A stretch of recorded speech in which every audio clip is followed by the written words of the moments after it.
What if the people we trust and know the most are the ones that we should be afraid of? Today, we're going to be talking about the horrific case of Jeffrey Macdonald, a man who continues to say he's innocent under the weight of quite damning evidence. Welcome to Stir the Pot podcast. My name is Callum Campbell, and it's time to stir the pot. In 1970, a Green Beret and doctor named Jeffrey Macdonald claimed that intruders broke into his Fort Bragg home, murdered his family, and left him to die. From what he said, you would think it would be a tragic story of loss and pointless violence, but you're very wrong.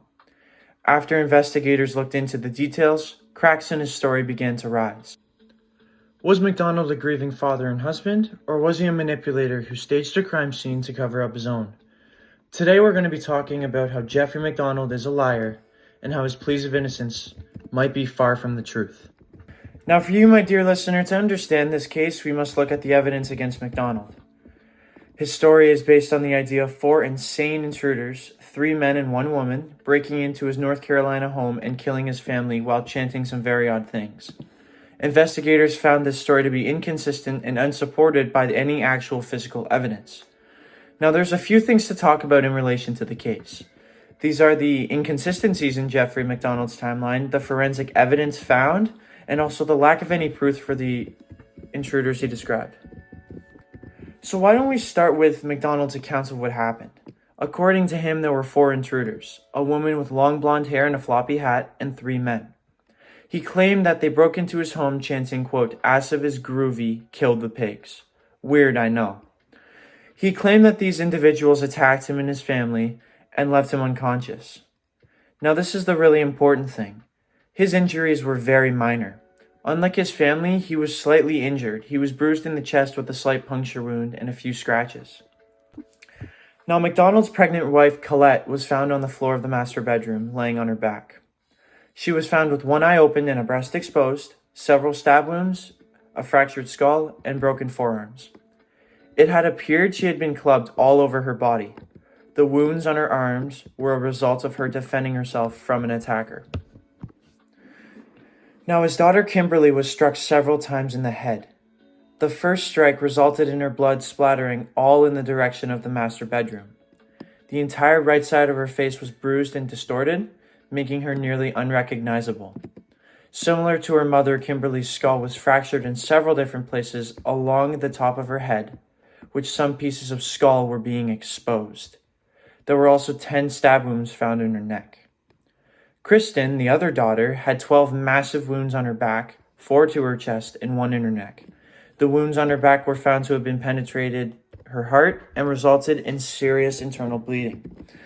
Her hands were cut and there were slight stab wounds all over her chest. Her hands were damaged so terribly to the point that bone was exposed.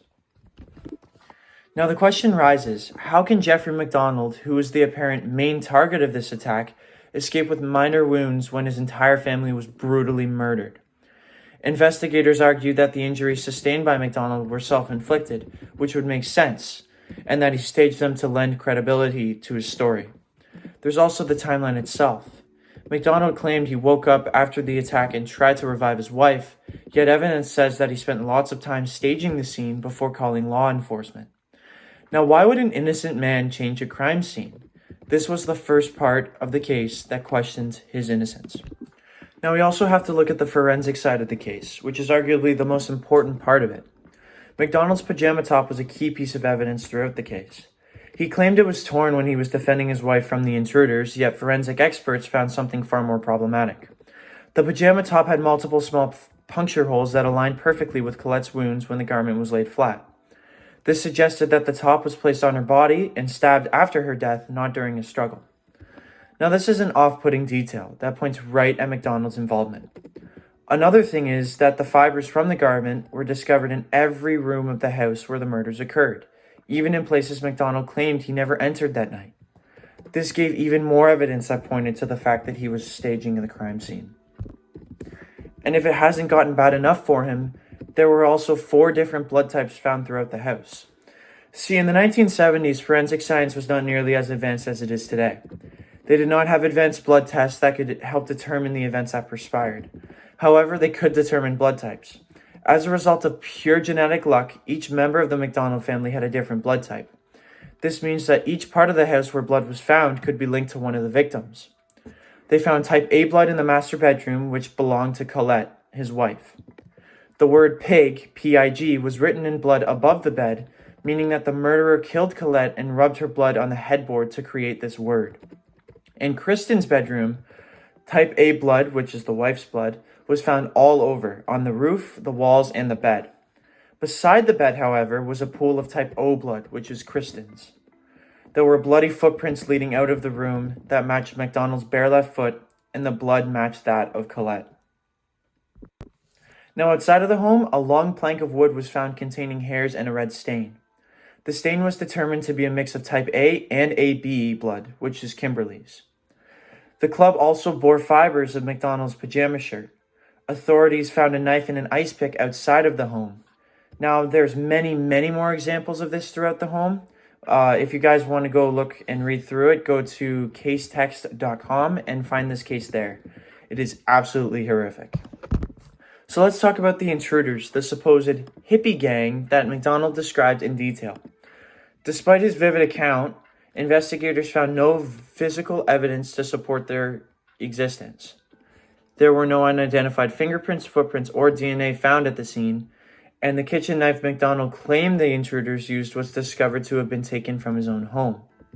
The blood evidence found all over the house completely broke down Macdonald's narrative, as his fingerprints, footprints, and clothing were found all over the house, sometimes in places he claimed he never was. Then there's the chilling staging. The overturned coffee table and the scattered items, it all looked staged, as if Macdonald carefully made a scene that he thought would fit his story. The problem that he eventually faced is that when you deface a crime scene, it often leaves clues behind, and those clues all pointed directly at him. Now, in my personal opinion, and what stands out to me, is the craziness of Macdonald. His behavior after the murders, like in interviews, seemed detached, calm, and smug at times. How does a man who just lost absolutely everything behave this way? And then there's the story about the hippie intruders. Now, I'm a history nerd, and if you keep up with American history, you know that in the 1970s, it was around the time where societal fears were rising around the hippie movement. Now, I feel that Macdonald used this fear to his advantage, and he tried to take advantage of it and blame these non-existent hippies for the tragedy that took place. Now, what I find most surprising is how long it took for the Justice Department to catch up with Macdonald. Despite all the evidence, it wasn't until years later, after many efforts by Colette's family, that he was completely convicted. It's a reminder about how the legal system can sometimes fail to bring up closure in a timely manner. So do you think Jeffrey Macdonald is guilty? While he continues to maintain his innocence, the evidence tells a different story. The forensic details, the lack of proof for intruders, and the inconsistencies in his timeline all paint a strange picture. Thank you for joining me today as we explored the Jeffrey Macdonald case. If you found this episode thought-provoking, please subscribe and share your thoughts. I'd love to hear your opinions. Next time, we'll hear about another case that challenges our understanding of truth and justice. Until then, my friends, stay curious, stay critical, and continue to stir the pot.